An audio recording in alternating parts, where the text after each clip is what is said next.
목회 상담 심리학 7번째 시간을 갖습니다. 늘 머릿말을 말씀드렸듯이 상담의 뜻은 말로 상의함의 뜻이 육적인 학문적인 뜻이며 성경적으로 말할 때는 말씀을 전하기만 하는 것이 바로 상담의 뜻과 같다. 그래서 사는 영이라 말하며 사는 영은 아담의 영이라 말한다. 심리의 인은 마음의 작용 상태, 의식의 상태, 움직임을 뜻하고 있습니다. 성경적으로 말씀을 받아들여 변해가게 하는 것이다. 그래서 이거로 살리는 영, 예수 그리스도의 영이라 한다. 예화로는 국어, 율법과 같고 수학은 율법의 내용이 있으니 말씀을 받아들여 변해가게 하는 지혜와도 같다. 역사는 하나님의 계시, 영감이라 말하며 심리학은 인간이나 동물의 의식과 행동의 양태를 연구하는 학문이다. 이번 학기 때는 예수님의 설교를 통한 상담 심리학 마태복음 7장 말씀 가지고 우리가 배워가고 있습니다. 먼저 시간에 5분까지 하게 되었습니다. 첫째는 비판과 헤아림을 분별하라. 두 번째는 티와 들보의 차이점을 깨달아라. 세 번째는 개와 돼지의 비유를 분별하라. 구하고 찾고 두드리는 법칙을 알아라. 율법과 선지자를 이해하라. 여러분들이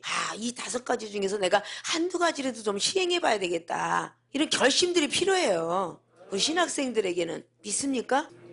다시 한번 복습을 한다면 비판과 헤아림을 분별하라 그러는데 비판하지 말라. 그럼 너도 비판을 받을 것이오 그랬는데 비판을 안 하려고 하는데 비판이 벌써 나왔어 입으로. 그럼 벌써 하나님 앞에 비판의 죄를 하나 또 탁 싸는 거야. 비판하지 말라. 1, 2절로 기록을 하면서 비판을 하는 자는 비판을 받을 것이요 헤아림을 하는 자는 헤아림을 받을 것이다. 그리고 1, 2절로 딱 기록을 해놨어요. 근데 우리는 누구나 막론하고 육으로 보면서 정죄가 되기 때문에 귀로 들으면서 정죄가 되기 때문에 순간 비판이 어디로 오느냐? 생각으로 와요.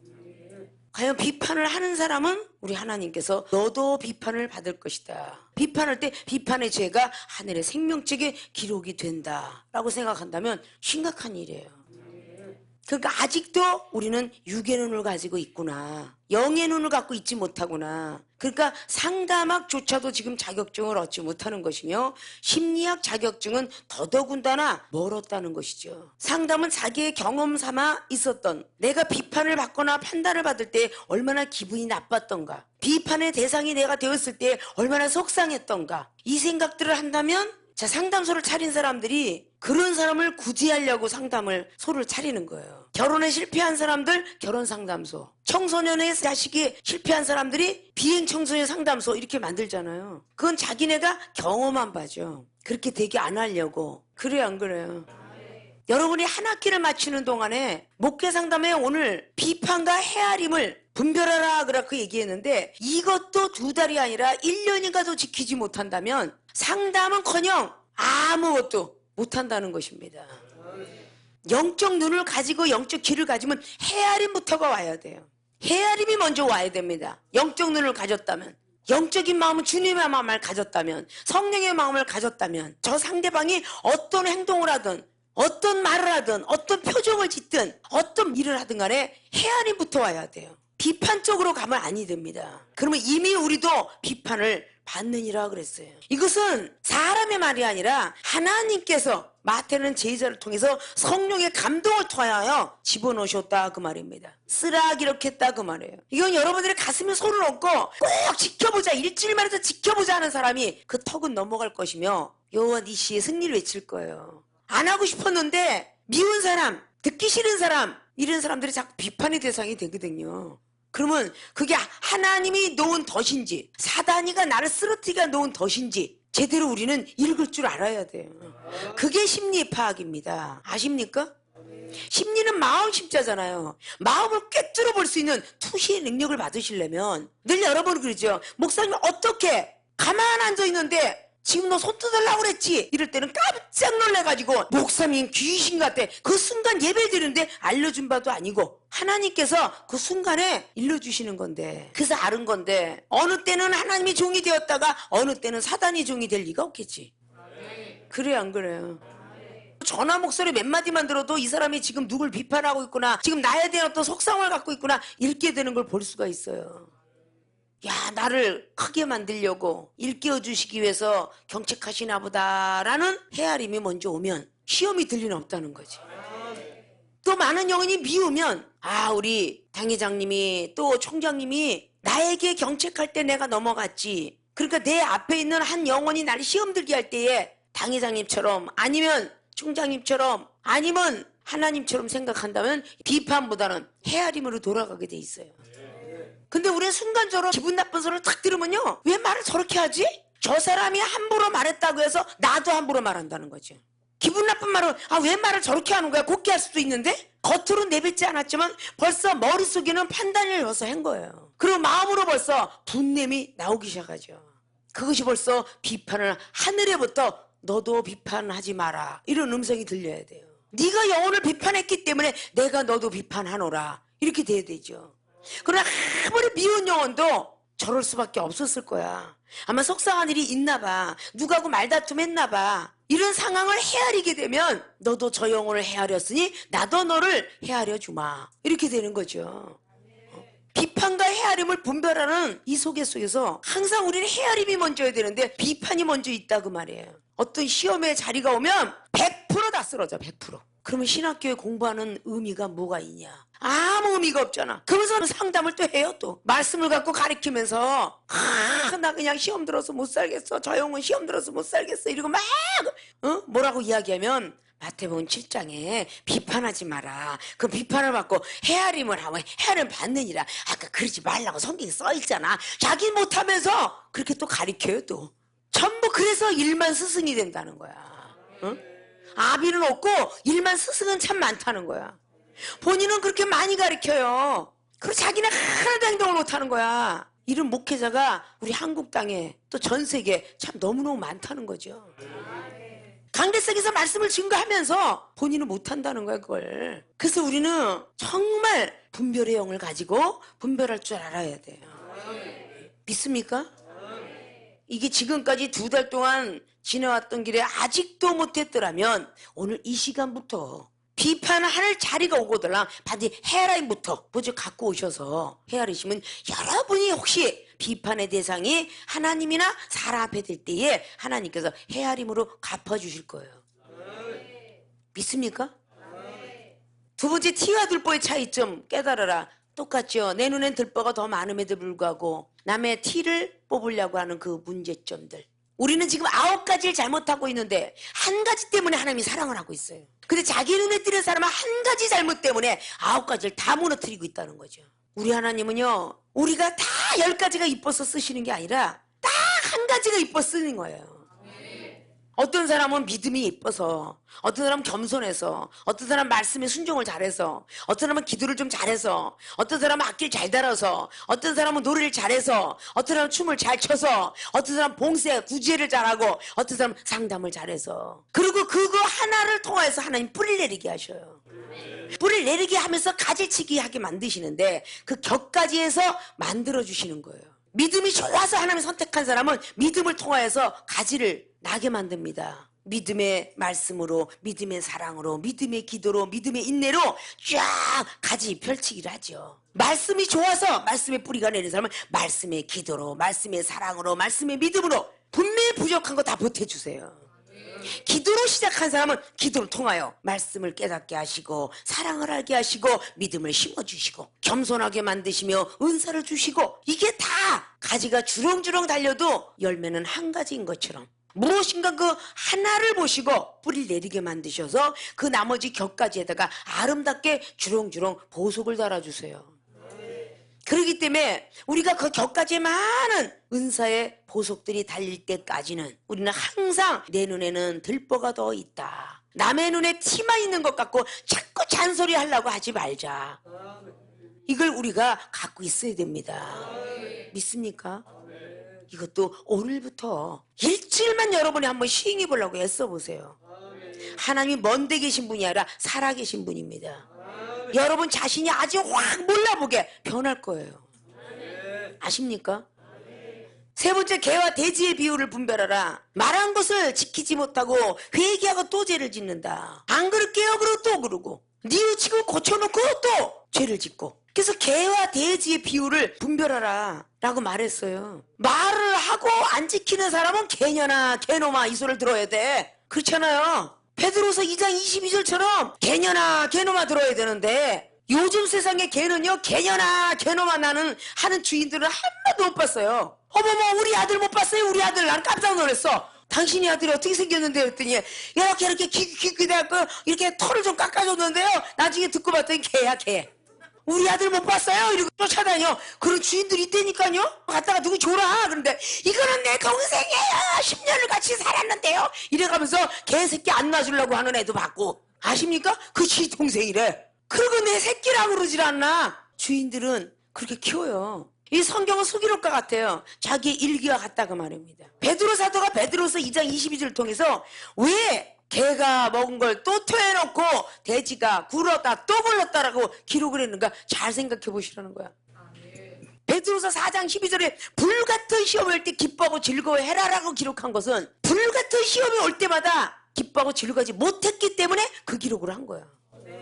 천국 열쇠 부여받았음에도 불구하고 자기는 겨우 턱걸이하면서 구원을 받았다고 생각했기 때문에 겨우 구원을 받지 말라고 그 베드로서 4장 18절은 기록한 거예요. 아십니까?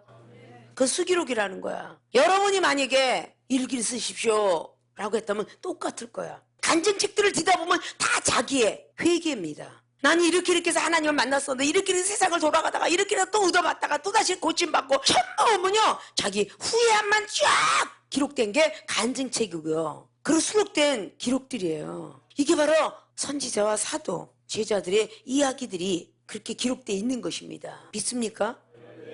자, 오늘부터라도 회개했으면 다시 죄를 짓지 말고 작심삼일하지 마시고 할 수 있는 여러분의 믿음들을 가질 줄 알아야 돼요. 그래서 이 세 가지를 지키려면 너무 힘드니까 구하고 찾고 두들려라. 이 세 가지가 지키기가 얼마나 힘들어. 그죠? 비판과 그리고 티와 들보, 개와 돼지의 비유 이 세 가지를 말씀하시며 지키기가 너무 힘드니까 그 다음에 잠깐 호흡을 정리할 수 있는 기회를 준 게 구하고 찾고 두들겨라. 이게 네 번째 사건이에요.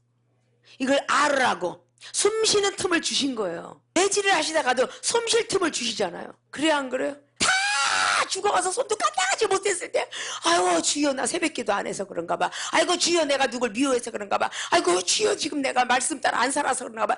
그냥 숨 쉴 틈을 주면서 기도해야지. 기어갈 틈을 주셔요. 강대상 앞에 가서 꿇을 시간 주시고요. 회개할 시간 주시고요. 숨 쉴 틈을 잠깐 주셔. 그리고 하나님께 구하고 나면 금방 반짝 언제 아팠냐 라는 것처럼 또 싹 나. 또 체험을 받게 하죠. 그래서 바로 세 가지를 지키기가 너무 어려우니까 구하고 찾고 두들려라. 이렇게 숨 쉴 틈을 주신 거야. 그래서 또 강론을 하셔. 또. 자, 율법과 선지자들을 이해하라. 이 정도가 돼서 이제 숨쉴 틈이 됐을 때 우리도 율법의 선지자가 거만 돼 있어요. 성경 말씀도 어느 정도 알고 그리고 선지자처럼 꿈의 은사도 받고 환상 은사도 받고 또 말씀을 통해서도 보게 되고 사람하고 또 대화하다가도 느끼게 되고 그죠? 남에게 대접을 받고자 하는 대로 너희도 남을 대접하라. 이것이 율법이요 선지자니라 라고 말씀을 했어요. 남에게 대접을 받으려고 한다면 너희도 남을 대접하라. 받고자 하는 사람에게 주님이 명령하는 것은 대접을 하라고 명령하셨습니다. 위약의 말씀에 대선지자 소선지자를 통해서도 말씀하듯이 하나님께서는 선지자에게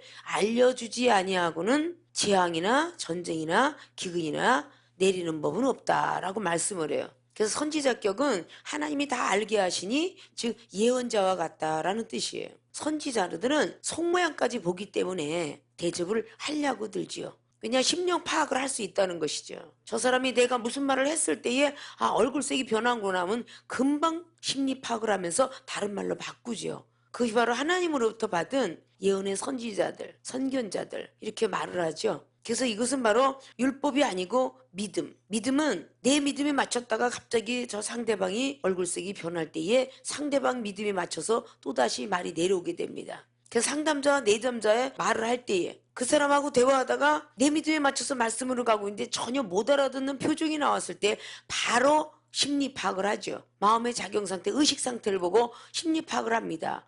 이 사람한테는 말씀이 안 맞나 보다. 그럼 다시 바로 기도로 바꾸게 되죠.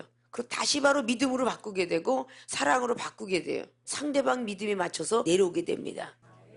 믿습니까?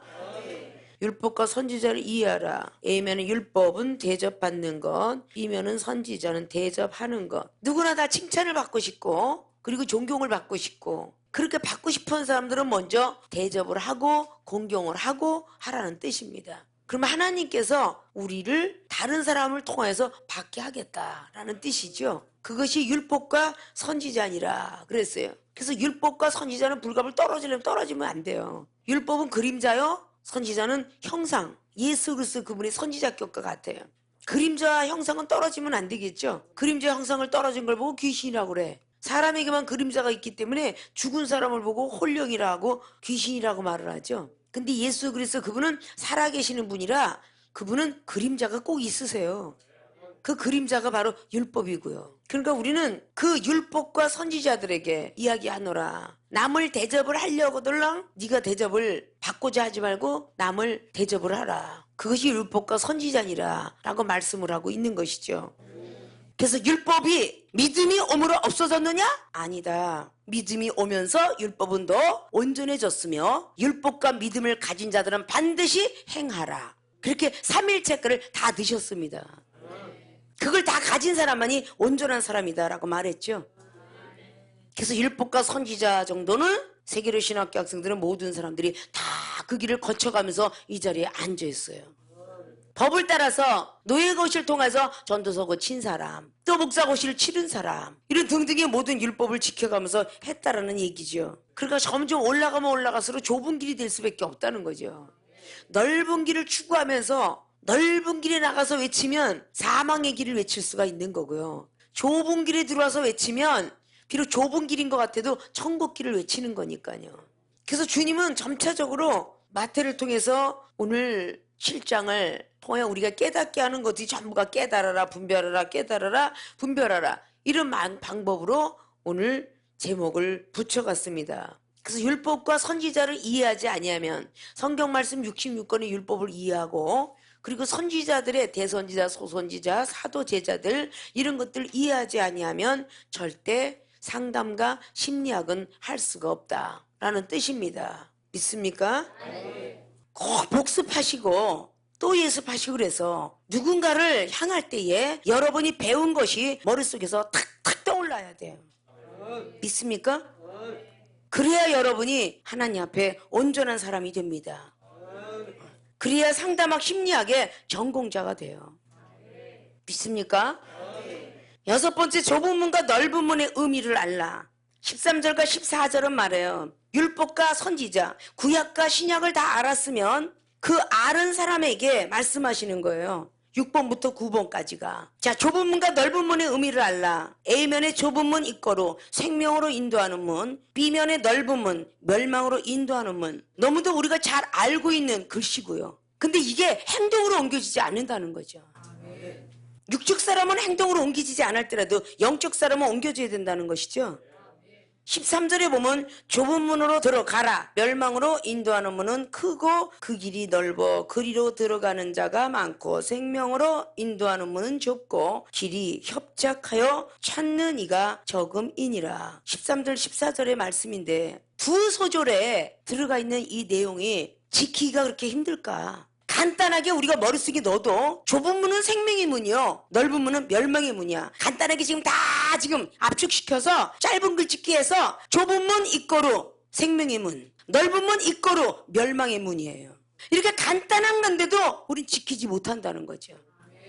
이게 좁다고 생각하는 것은 좁은 부분에 문자를 맞추지 마시고 힘들다, 싫다, 밉다, 전부 좁은 문이라는 뜻은요, 거의가 내가 하기 싫은 거, 가기 싫은 거, 세상을 전부 보는 것은 멸망의 문이잖아요. 세상이 얼마나 좋아요. 돈 벌어야 되고요. 지식이 있어야 되니 배워야 되고요. 명예를 얻어야 되고요. 뭔가가 집 한 채라도 있어야 자식들한테 큰 소리도 치고 물려줘야 되고요.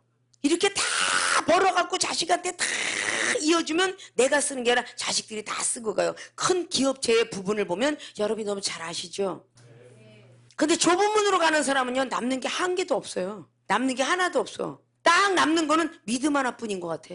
남는 게 없어요. 남겨줄 게 없어, 후손한테. 어디 믿음 하나 남겨주는 것 같습니다. 나는 너에게 줄 것이 없다. 그러니까 사도 베드로가 사도행전 3장을 통해서 거지가 구걸하는데도 그때 동전 하나 없다는 뜻이죠. 뭔가 구걸하면 옛다 하고 100원짜리 하나 던져주고 가면 되는데 내가 너에게 줄 것은 하나도 없구나 라고 하는 것은 그때그때 먹을 것과 입을 것을 주셨다는 의미와 같아요.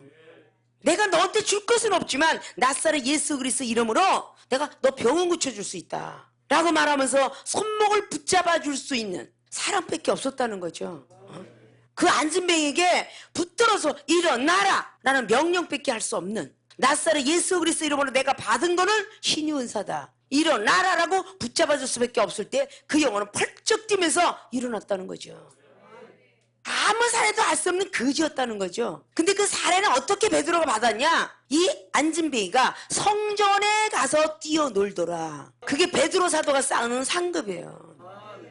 우리가 세상 사람을 도와주면 고맙습니다 하고 고기도 사다 주고 과일도 사다 주고 옷도 사다 주겠지만 아무것도 받을 수 없는 사람에게 사랑을 베풀고 병든 거 고쳐주고 마음의 심령을 아팠던 것을 기쁨으로 바꿔주는 그 이야말로 하나님 나라에 성전이 좋고 하나님이 좋고 목사님이 좋습니다, 전도사님이 좋습니다라는 소리와 함께 교회를 찾게 된다는 그 사실, 그건 바로 하늘의 상급을 쌓는 것이에요. 아십니까? 우린 지금 하늘의 상급을 쌓고 있는가? 아니면 지금 아직도 넓은 문을 지금 선호하고 있는 것인가? 이걸 우리 생각할 줄 알아야 돼요.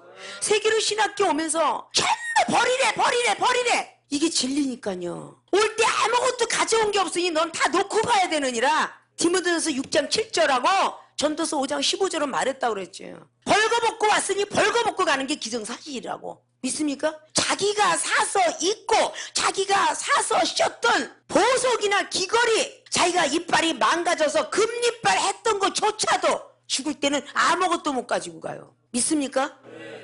멋있는 양복, 멋있는 드레스 하나도 입지 못하고 다른 사람으로 하여금 베옷을 입고 갑니다. 흙으로 태어났으니 흙으로 돌아가는 그 길잡이에 베옷은 나무지요. 나무에서 색칠하는 거죠. 그 옷을 입혀서 떠나갑니다. 안녕히 가십시오, 우리도 따라갈랍니다 라고. 하늘에는 잘 왔도다 라는 환영식을 하지만 이 땅에서는 환성식을 한다고. 안녕히 가십시오, 천사들은 어서 오십시오 라고 한다는 거죠. 믿습니까? 좁은 길이 당연함에도 불구하고 좁은 길을 재촉하면 그렇게 싫어하고 미워하고 비판하는, 근데 좁은 길을 지금 얼마나 많은 종들이 좁은 길에 대해서 설교하면서 좁은 길로 가십시오, 사업을 버리십시오, 직장을 버리십시오 하고 설교하는 분이 있을까요? 없겠죠. 이종은 30년을 그렇게 해왔어요. 버려라 버려라, 그것이 영생의 길이라, 그게 생명의 길이며 그것이 마지막 날에 우리가 가야 될 길이다 라고 늘 말씀드려요. 그건 진리라는 거야. 좁은 길은 가는 이가 없대. 좁고 협착해서. 협착이라는 건 뭐였어요? 우리 심장 협식증이라는 게 뭐야? 피가 들어갈 자리가 좁아졌다 해서 협착증, 협식증 하잖아. 근데 오늘 협착하되 좁은 길이 얼마나 좁으면 좁은 길은 협착하여서 찾는 이가 없다 라고 말을 해요. 우리 세계로 신학교가 얼마나 많은 사람이 들어오기가 협착한가? 힘들죠. 내가 맡고 있는 교회도 생명수교 마찬가지야. 얼마나 들어오기가 힘든가? 좁은 길을 선택하라고 말할 테니까. 악한 것들은 그렇게 못 가게 끌어낼 수도 있다니까. 하나님은 오라 오라 밤마다 문 열어놓고 기다리고 있고, 아가서처럼 상사병이 다 날 정도로 주님은 어서 오라 어서 오라, 사랑하는 나의 자녀들아 나와 함께 가자, 싱그러운 생명을 싣고 오는 예수 그리스도 그분한테 가자. 그렇게 재촉을 하는데 조금만 좁은 길에 대해서 얘기만 하면 싫다 이 소리 너무 많이 해요. 왜 나는 이래야 돼요? 나는 젊었어요, 억울해요. 꼭 우리 교회 우리 학교는 너무 유별나요, 교회도 너무 유별나고요. 이런 소리가 하나하나 둥둥 떠서 하늘나라에 생명책이 기록된다면 여러분들이 마지막 날에 무엇을 상급으로 받을 것인가? 여러분이 제대로 좁은 길을 걸어야 제대로 상담학과 심리학을 할 수 있다 그 말이에요. 다 회사 망하고 오고 가정이 파괴돼서 오고 우리가 불러서 죽을 지경에까지 이뤄서 왔을 때에 그들의 상담을 할 수 있는 이종의 자격은 뭐냐? 그 사람보다 더 모질게 살았다는 거, 더 못 먹고 못 자고 아무것도 없다는 거, 내가 행복을 찾을 수 있는 물건은 아무것도 없다는 거. 그렇기 때문에 상담을 할 때에 그 영혼이 살아나는 것이고, 누가 살려? 하나님이 살리게 하니까. 나는 이렇게 살았노라. 네가 아무리 어렵고 힘들지만 나는 이렇게 살면서 여기까지 왔노라. 그래도 지금 남아있는 건 육적인 보물은 없지만 영적인 보물은 있도다. 하늘에 무궁무진한 보물이 보이고 천군 천사와 동행하는 것이 보이며 주님의 음성을 듣게 되고 주님의 부리는 천사들을 많이 보고 있단다. 희망을 얻을 수가 있어요. 나도 볼 수 있나요? 그럼 볼 수 있지. 주님을 만날 수 있고 주님의 음성 들을 수 있고 천사도 볼 수 있으며 파란 천국의 꽃길도 걸을 수 있단다. 이렇게 이야기해 줄 수가 있잖아요. 내가 마음 먹고 하나님께 구하고 찾고 두들기면 보여주시는데, 눈을 열어 보여주시는데 당당하게 말을 드릴 수가 있지요. 믿습니까?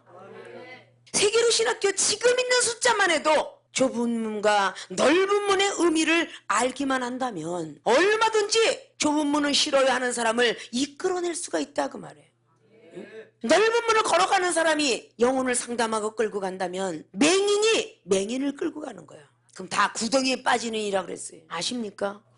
하나님 앞에 믿고 한번 맡겨봐라. 공중나는 새를 보라. 심지도 아니하고 누가 주지도 않는데 다 먹고 마시고 살고 있지 않느냐. 산에 누가 밥을 던져주지 않아도 산새들이 살고 있고 동물들이 살고 있으며 다람쥐들이 살고 있지 않느냐. 우리 인간은 내가 살기 위해서 힘든 것이지 하나님께 한번 내어 던져봐라. 그럼 충분히 하나님이 살리리라 라고 늘 말씀을 하는 것입니다. 자, 좁은 문과 넓은 문의 의미를, 숨은 뜻들을 아시고 이제부터라도 좁은 문인 것 같다라고 생각하면 꼭 문만 생각하지 마세요. 길도 마찬가지고 우리의 생활의 삶도 마찬가지고 우리의 지금 처해 있는 환경도 마찬가지예요. 나는 왜 이렇게 남처럼 떳떳이 명예와 돈 쓰면서 막 누리고 살지 못할까? 이건 지금 넓은 문을 동경하고 있는 거죠. 그래요, 안 그래요? 먹고 마실 수 있는 거 감사해야 되고 걸어다니면서 잠잘 수 있는 거 감사해야 돼. 노이로제 환자 잠 못 자서 환장합니다. 일주일이 가도 한 달이 돼도 못 자는 사람들이 있어요. 어떻게 해요? 뭘 의존해요? 약을 의존하잖아요. 약을 먹어야 잠을 자잖아요. 하나님께서 여러분들을 좁은 문으로 인도하시려고 각 가정에서 참 시작간에 손을 보시고 우환을 주고 그리고 여러분들의 육체에 고통과 질병을 주고 가정에 부자로 가면 안 되니까 약간 부모님들의 부도도 맞게 하며 하나님의 사람 만들려고 하는 그 하나님의 그 사랑의 의미를 깨달을 수 있어야 된다 그 말이에요. 욥을 하나님의 그 신앙 고백을 통해서 하나님은 전지전능하시고 무소불능하신 분입니다는 신앙 고백을 욥기서 42장에 나왔을 때 다시 축복을 주었다는 사실은 또 왜 모르느냐. 우리가 돈이 많이 있을 때는 자기의 가족과 자기를 위해서 살을까 봐 거두셨다가 하나님에 대한 섭리를 깨달은 후에는 다시 복을 주면 자기를 위해서 살지 않고 남을 위해서 살 것 같으니까 복을 주시더라. 믿습니까? 그런 걸 아셔야 되는 거야. 이제부터 여러분 앞에 어떤 좁은 문이 열릴지라도 그 좁은 문을 선택하시고 넓은 문을 보여주는 사람에게는 사단아 물러가라 그럴 줄 알아야 돼. 문은 눈에도 문이 있고 귀에도 문이 있는 거야. 믿습니까? 마음에도 눈이 있어. 이 문들이 다 있습니다. 좋은 차들을 보면 다 눈이 돌아가잖아요. 그 넓은 문으로 향하는 내 눈이야. 응? 막 돈 많다 뭐 잘됐다 뭐 명예도 때리고 뭐 귀가 돌아가잖아. 글로 그 넓은 문을 선호하고 있는 거고. 이런 것들을 우리는 잘 생각하셔서 좁은 문을 선택하는 신학생들이 되어야 상담학과 심리학의 전공자가 될 거예요. 믿습니까? 7번째 참가 거짓 선지자를 분별하라. 자 15절은 말합니다. 거짓 선지자들을 삼가라. 양의 옷을 입고 너희에게 나오나 속에는 노략질하는 일이라. 자 참과 거짓 선지자를 분별하라고 합니다. A면의 참 선지자는 양의 옷을 입었습니다. B면은 거짓 선지자는 이리의 옷을 입었습니다. 참 선지자 거짓 선지자를 분별하라. 자 좁은 문으로 들어가려고 하는데 넓은 문으로 들어가라 라고 말하는 사람은 거짓 선지자일 거예요. 믿습니까? 좋은 길이 있는데 왜 그렇게 좁은 길로 가냐 이런 사람은 분명히 거짓 선지자일 겁니다. 행복한 것만 갖두고 예언하고 행복한 것만 추구하고 하나님이 우리 보고 세상도 향해서 가라고 만들었지 라고 말하는 사람은 어떻게 하면 전부 거짓 선지자일지도 몰라요. 그러니까 사도 바울 선생님이 부활이 없다라고 하는 사람들 다 내어 쫓았다라고 얘기를 하잖아요. 마지막 날에 영원 구원이라 받아라 어디 있다고 그랬어요? 고린도전서 5장, 디모데전서 1장, 디모데후서 2장. 자 그들이 다 사도 바울하고 같이 사역을 했던 사람 중에 하나예요. 근데 아주 악한 창질의 역할을 하는데 후메네와 빌레도가 썩어가게 만든다는 거지. 영혼을 썩어가게. 디모데후서 2장 18절 19절은 바로 영혼을 썩어가게 만든다는 거야. 아십니까? 참 선지자, 거짓 선지자 분별할 줄 알아야 된다. 민수기 22장에 발람 선지자는 참 선지자였었는데 거짓 선지자로 바뀌어요. 왜? 좁은 길이 싫으니까. 귀부인들이 오니까 자기도 좀 명예도 얻고 돈도 얻고 싶으니까. 발락이 보낸 사람들이 와서 뭐라 그래요? 무엇이든지 네가 원하면 다 해준다고 하더라. 그렇게 하죠? 좋은 것을 이야기하잖아요. 다 해준다고 해라. 거기에 귀의 문을 열어버렸죠. 넓은 문을 향했죠. 멸망의 문으로 향했죠. 결국은 멸망의 문으로 향했던 그 발람은 죽고 맙니다. 그렇죠? 그럼 똑같은 선지자 중에서 늘 말씀드렸던 열왕기상 22장에 시드기야를 따라갔던 400명 선지자, 자기가 목을 다 갈아날까봐 넓은 길을 선호하죠. 창과 칼을 들고 싸우세요. 이거는 지식을 전하는 겁니다. 믿음을 전하는 게 아니에요. 미가의 선지자는 믿음을 전했어요. 그냥 하나님 이름으로 믿고 그냥 가십시오. 하나님이 함께 하신답니다. 믿음을 전한 거예요. 열왕기상 28장에 아합과 이세벨은 아세라 바알신을 섬겼던 사람이 다 그들을 따라가요. 좋은 말하는 쪽으로 따라갑니다. 근데 결국은 다 엘리야 참 선지자한테 죽죠. 참 선지자한테 다 죽잖아요. 자, 에레미야 28장에 12절 이하로 하나냐 선지자 어땠어요? 좋은 소리 하죠? 넓은 길로 인도합니다. 절대 너희들은 포로 생활을 하지 않을 거야. 하나님 바로 건져 주실 거야. 이렇게 좋은 소리만 합니다. 그거를 말한 바로 하나냐 선지자는 죽습니다. 누구에게? 에레미야 선지자에게. 근데 에레미야는 좁은 문을 말합니다. 니네들이 나무망치를 꺾어버리면 하나님 새 망치를 두고 있다가 하나님께서는 징계하리라. 이 말을 에레미야가 해요. 그 말한 게 참 선지자였다는 거예요. 결국은 에레미야가 말한 대로 그대로 되었죠. 믿습니까? 우리는 좋은 말하는 사람이 참 선지자인 줄 아는데 그건 거짓 선지자예요. 그건 이미 아담과 하와의 조상부터 우리가 알지 않습니까? 달콤한 말을 한 뱀의 간교함, 한 입 갖고 두 말 하는 거, 앞에서는 안 그런 척하고 뒤에서는 딴 말 하는 거. 우린 뱀의 혓바닥이 달려있다는 걸 아셔야 돼. 믿습니까? 많은 사람이 그걸 후면에서 보는 거야. 갑자기 총장이 왔대 그렇게 막 이렇게 아부 떨다가 뒤에 가서 사람들이 보면 다 딴소리 하고 있는 거. 그게 바로 뱀의 혓바닥인 거야. 그러면 안 되지. 총장에 대한 모두 섭섭한 얘기도 좁은 길로 인도하기 때문에 그러니까 그런 말 하면 우리들 둘 다 죄지니까 우리 그런 걸 하지 말자. 받아주는 사람이나 하는 사람이나 받아주는 사람이 빨리 끊지 않으면 하는 사람은 계속하게 돼 있어요. 믿습니까? 그런 것들을 끊어줄 줄 알아야 돼. 그게 참 선지자야. 멸망이 좋은 소리해서 우리가 전부 그 달콤한 말로 기분이 참 좋아지는데 그 기분이 좋아질 때 조심해야 되겠죠. 기분이 좋아질 때 악한 영이 들어갈 수 있다는 것입니다. 참 선지자, 거짓 선지자를 우리는 잘 분별할 줄 알아야 돼요.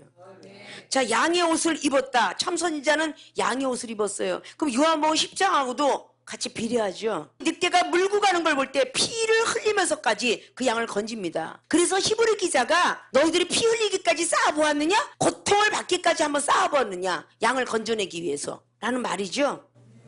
거짓 선지자는 이리 옷을 입었기 때문에 겉으로 좋다 하는 거나 지금 똑같은 것입니다. 양의 옷을 입고 너희에게 나오나 속에는 노략질하는 일이라. 속이 안 보이는 거죠. 그래서 심리학은 속이 보이는 것이죠. 상담학은 옷만 보이는 거죠. 그래서 겉으로 자꾸 여러분이 지적받는 것은 겉은 후패하나 속은 날로 새롭게 만들기 위해서, 고린도후서 4장에 나와 있는 말씀처럼 만들기 위해서 사람들 앞에서 자꾸 지적을 받는 학교가 우리 세계로 신학교밖에 없을 거야. 아십니까? 겉은 자꾸 자존심이 깎이는 것 같으나 속은 날로 새로워져서 양의 옷을 입고 이리의 옷은 벗어던지는 참 선지자가 되라고 하나님께서 그렇게 양육하는 것입니다. 믿습니까? 자기 자신도 모르게 율법을 알고 있으면서 또 죄를 지는 사람도 또 있어요. 알면서 죄를 지고 또 모르면서도 죄를 져요. 그래서 갈라디아서 3장에 사도 바울 선생님이 갈라디아 교회들에게 그랬어요. 성령을 그렇게 충만하게 받은 네가 누가 깨더냐 이랬어요. 누가 깨었기에 네가 육체로 마치려 하느냐. 성령으로 시작하였다가 왜 육체로 마치려 하느냐. 이렇게 갈라디아 교회들에게 말을 했습니다. 믿습니까? 우리는 그 모습들을 잘 우리는 파악들을 할 줄 알아야 돼. 자기의 어떤 모습이 어떻게 생겼는가. 믿습니까? 나는 양을 보고 귀찮아하는가? 아니면 정말 그 양을 보면서 피 흘리기까지 목숨 건지고 한번 해봐줄 수 있는가? 그러니까 점점 가면서 6번, 7번이 어려워요? 안 어려워요? 어렵죠? 1번부터 3번까지는 초신자의 경우와 같아, 그죠? 구하고 찾고 두둥기는 어떤 역사가 있으려면 기도 정도는 해야 된다라고 봐야 되겠죠. 그럼 율법가 선지자 정도 되려면 많은 것을 보고 듣고 깨달았을 거예요. 그 자기도 체험했을 겁니다. 그런 사람들이 억지가 됐든 맹종이 됐든 복종이 됐든 두드러 맞아서 왔든 일단은 우리가 좁은 문으로 들어선 거는 바로 신학교예요. 예. 좁은 문으로 들어와서 참 선지자가 될 것이냐 거짓 선지자가 될 것이냐를 또 하나님께서 지금 저울로 재고 있는 거예요. 그래서 믿음으로 여러분들이 채찍질할 때에 여러분이 가진 믿음 가지고 예수 그리스도께서 주셨던 그 믿음으로 따라와라 하고 채찍질하는 거예요. 어린아이를 걸음마 할 때 어른이 막 끌고 가면 넘어지잖아요. 그 어린아이 걷는 만큼만 손을 느리게 잡아주죠. 손을 붙잡고 걸음마 정도 할 때는 아이를 저기다 놓고 뛰어오라고 자꾸 이렇게 손짓합니다. 그리고 손을 붙잡을 듯 하고 잡으려고 하면요 또 어른이 한 발짝 뒤로 가요. 왜? 걸음마를 하는 거를 더 보려고. 그래서 여기 다 왔다 했는데 아이는 바로 여기서 잡으려고 할 때 어른이 뒤로 딱 물다가 하면 바로 거기서 넘어집니다. 우리 하나님께서 초신자 중신자에서 당신을 만들려고 여기까지 왔구나. 아 이제 다 왔구나 하고 다시 조금만 더 하고 매밀 때 우리 시험에서 덜컥 넘어지는 거예요. 그때 시험이 들 때에 불같은 시험에도 기뻐하고 즐거워하라. 감사하라. 범사에 감사하라. 아 내가 여기까지 왔기 때문에 하나님이 나에게 또 시험을 주는구나. 나에게 젖 먹는 믿음에서 밥 먹는 믿음으로 주시려고 또 시험을 주시는구나. 좋은 것만 생각하시라는 거예요. 나를 강신자로 만들어주기 위해서 나에게 또 시험하시는구나. 믿음을 가지라고 하는 것입니다. 믿습니까? 그래서 여러분들이 참 선지자인 것 같으나 거짓 선지자로 갈 수 있는 그 길이 우리에겐 너무 많이 있어요. 그래서 항상 첫사랑을 잃지 마라 그랬던 겁니다. 내가 어떤 모습이었는가를 보라는 것이에요. 여러분이 한번 시험에 들었다가 한번 넘어지면요 어디나 시험에 있는 자리가 너무 많은 것 같아요. 넘어지지 않고 승리한 사람은 그게 시험으로 안 보이는데 한 번 시험 들어 넘어진 사람은요 기분이 좋을 때는 괜찮다가 기분이 나쁘면요 한 사람이 말이 넘어지는 게 아니라 10사람이 다 말하는 것도 전부 듣기 싫게 들려요. 아십니까? 그럴 때 우리는 어김없이 또 쓰러진다는 거죠. 그래서 여러분은 여러분의 어떤 동력자들에게 시험이 들어서 이리지 마라 라고 이렇게 이야기해 줬을 때 시험에 넘어갔어도 또 다음번에는 또 그 사람이 미운 짓을 하면 또 넘어가거든요. 근데 강대상에서 말씀을 전하고 있는 여러분의 스승된 목사님이 판단이 되어졌을 때 얼마나 무서운 일이 벌어질 것인가. 자기한테 뭐 화살을 쏘는 것 같은 말씀들을 하죠. 왜? 이종이 받은 사명이, 이종이 받은 은사가, 이종이 받은 능력이 악한 것이 들어가 있으면 빼주고 부족한 사람에게 껴주고 늘 이런 사역을 30년을 해왔어. 그죠? 악한 것이 있으면 뽑아줘야 되고 회개할 것은 회개하라고 그러고 야단치고 이쁘면 안아주고 이런 것들이 늘 병행하면서 살아왔기 때문에 시험이 들었던 사람이 스스로도 일어나려고 애를 쓰는 사람 다시 하나님 붙잡아 주십니다. 믿습니까? 독수리가 날개를 가졌기 때문에 날개라는 의미를 알 때까지는 그 독수리 엄마가 집어 던지죠. 내가 날개가 있었는가? 모르는 것은 떨어져 죽습니다. 그러나 늘 부모의 모양을 늘 살펴왔던 그 새끼는 아 우리 엄마가 날아갈 때 보니까 날개가 달렸더라. 이거 날개를 포석포석 하니까 날아가네? 이걸 늘 주시하고 봐왔던 새끼는 분명히 엄마가 집어 던질 때에 이제까지 키워놓고 나를 버리는구나 라고 생각했던 새끼는 퍼덕거리지도 않고 땅에 떨어져 죽겠지만 그래도 우리 엄마 흉내를 내면서 내가 살아남아서 왜 나를 떨어뜨렸어요 라는 소리를 내가 반드시 묶어 죽어야 되겠다 라고 하는 새끼는 퍼덕거릴 것입니다. 퍼덕퍼덕 하는 그 새끼는 반드시 독수리가 내려가서 다시 품어다 올려서 멋진 하늘의 왕자로 키운다는 거예요. 믿습니까? 항상 그런 말을 해요. 저는 다른 사람이 어떤 말만 듣고 시험에 들어서 쓰러지는 수가 상당수야. 총장님이 이런 소리를 딴 사람한테 A라는 사람 B라는 사람한테 참 많이 들어왔는데 왜 그러셨는지요? 하신 거 맞는지요? 이러면서라도 가는 사람이 되었으면 좋겠대. 한마디도 안 하고 결국은 넓은 길을 향해서 달려가더라 그 말이야. 믿습니까? 늘 그 일거수일투족을 다 쳐다보았던 독수리의 그 자녀들은 나중에 올라와서 자기를 집어 던진 부모를 이해했을까요? 안 했을까요? 했겠죠? 이해했겠죠? 그러니까 같이 독수리 제왕이 되었겠죠. 그렇게 독수리의 훈련법처럼 우리 세계의 신학교는 그렇게 키우고 있죠? 힘들고 어려워도 여러분들이 견뎌내서 훗날에 여러분들이 믿음과 말씀, 사랑과 기도가 온전해질 때에 그때는 나를 알리라 했던 예수님의 말씀처럼 여러분이 훗날 성장되고 그러면 이 종이 왜 강하게 했는지 또다시 왜 그렇게 재촉을 하고 붙들어서 구속시켰는지 지금은 어린아이처럼 무조건 따라가는 것도 나쁜 건 아니다. 믿습니까?